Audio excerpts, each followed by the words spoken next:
शशि भाई जी। प्रणाम प्रभु जी। प्रभु जी प्रणाम, कैसे हो आप? बहुत बढ़िया प्रभु जी। और हमारे वाले दही बल्ले कैसे हैं? बिल्कुल तैयार हैं प्रभु जी। तो आपका अभी जन्मदिन बहुत बहुत शुभकामनाएं देते हैं आपको, है ना। तो आज के दिन जिसको सुविधा है वो सारे दही बल्ले खा सकते हैं, है ना। जी तो प्रभु बहुत ही जी। बढ़िया बात है। तीनों चटनी डालोगे? जी प्रभु जी तैयार हैं जी, वो भी अभी थोड़ी देर में परोस देंगे, बस इसके सत्संग के तुरंत बाद ही। बाद। हाँ जी, हाँ जी। कोई बात नहीं, कोई बात नहीं। तो सभी को निमंत्रण है शशि भाई जी के दही बल्ले, एकदम बल्ले बल्ले। हाँ जी, आप कुछ पूछना चाहते हैं? प्रभु जी, इसमें एक क्वेश्चन ये था कि जैसे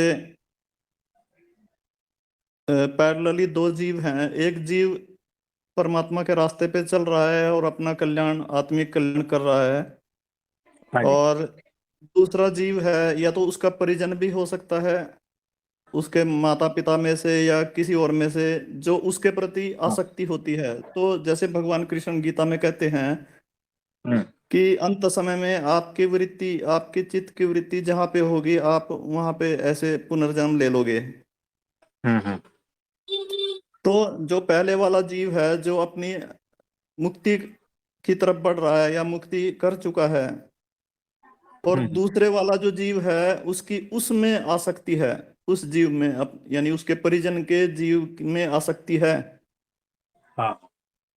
तो या कोई ऐसा आदमी है, उसका कोई ऐसा शत्रु है, इस हद तक उससे शत्रुता है कि वो भी आसक्ति ही हुई, एक किस्म की उसमें शत्रुता अगर रही, हाँ जी।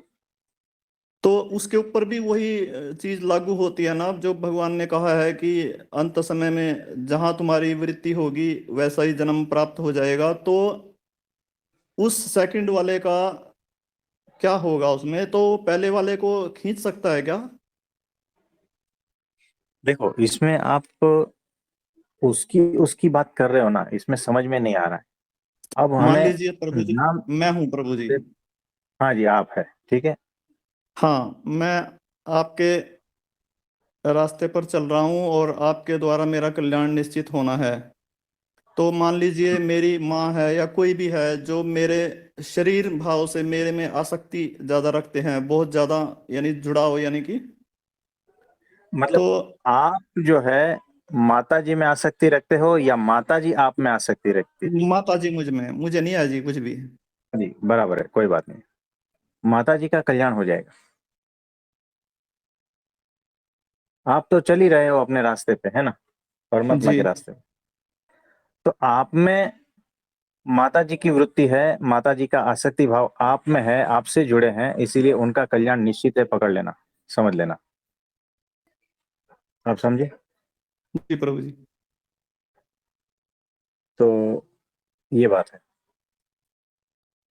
इसमें और कुछ पूछना चाहोगे? सपोज कोई ऐसा है, जैसे हमारे ही पारिवारिक लोग जो रहे हैं, जो हमारे से शत्रुता रखते हैं, हमने तो प्रभु जी आपको पता है हमारे हृदय का सारा, एक हम्म। परसेंट भी उनके प्रति शत्रुता का भाव नहीं है। हमारे सामने भी अगर आ जाएं तो बिल्कुल भी नहीं है, उनके लिए भी शुभकामना है, सब कुछ है। हाँ हाँ। लेकिन उनके भीतर है, तो उनके भीतर भी वो रहेगा हमेशा ही, अंत तक भी रहा तो फिर तो देखो हमारे कैसा है, लिए। नहीं आपके लिए कोई प्रॉब्लम नहीं। उनके लिए क्या होता है पता है, कि अगर वो शत्रुता का भाव जो है आपके प्रति है तो उनका कल्याण तो निश्चित है, लेकिन उस प्रकार का नहीं, उसमें भी कैटेगरी रहती है ना। हाँ। तो वो जीव आगे बढ़ेगा, चाहे शत्रु भाव से भी है ना। जैसे रावण है, कंस है, ये शत्रु भाव से ही तो भगवान से जुड़े थे ना। जी निरंतर वृत्ति वहां ही थी। लेकिन कैसा है, अगर वो शत्रु भाव पूर्णत्व को प्राप्त नहीं हुआ ना, तो परमात्मा को प्राप्त नहीं होता, वो नरक में जाता ठीक। जी है ना। तो शत्रु भाव पूर्णत्व को प्राप्त होता है तब, यानी एक भी विचार शत्रुता के बगैर नहीं आना चाहिए, जी और जी संपूर्ण वृत्ति उस व्यक्ति में, चाहे वो भगवान हो या दूसरा हो, तीसरा हो, ठीक है। जी जब इस तरह से पूर्णत्व शत्रुता आ गई, तब वो परमात्मा को उपलब्ध होता है, और परमात्मा उसको जो है ना उस शत्रु भाव से भी निर्गुण कर देता है और उपलब्ध करवा देता है। तो ठीक है। कंस और रावण के साथ ये हुआ था। जी लेकिन अगर आधा अधूरा शत्रु भाव है, तो वो अपनी ही शत्रुता में नरक गति को प्राप्त होगा। आप समझे? तो आधा अधूरा जो है वो नरक गति को प्राप्त होता है, जब तक उनके भीतर वो जो सारे विकार है जब तक खत्म नहीं होते तब तक। और आपसे जुड़ा है या अगर कोई, तो सत्संग को तो प्राप्त होता है, लेकिन सत्संग में उसका जो स्वभाव है ना शत्रुता का, वो उसे पीड़ा देगा। यानी आधा लाइफ उसका अच्छा दिखेगा, लेकिन भीतर उसके बहुत जहर होगा, भीतर दुख होगा, ऐसा है। आप समझे? तो इसमें कुछ समझ में आया? जी प्रभु जी, पर संसारिक मनुष्य जो हैं वो इस हद तक तो नहीं शत्रुता कर सकते जैसे रावण की और कंस की थी, कि हाँ उनको सोते जागते उठते बैठते स्वप्न में और सुषुप्ति में हर जगह भगवान ही भगवान दिखाई पड़ते थे, भय रहता था। हाँ, देखो कैसा है कि संसारिक मनुष्य जो है, अगर उसमें भी अहंकार बहुत ही बड़ा है, तो उस हद तक शत्रुता कर सकता है ना। लेकिन उसके लिए जो है ना वो वैसा चाहिए, रावण जैसा चाहिए, कंस जैसा चाहिए, है ना। तो वैसी शत्रुता शायद बहुत ही रेयर है सांसारिक मनुष्य में।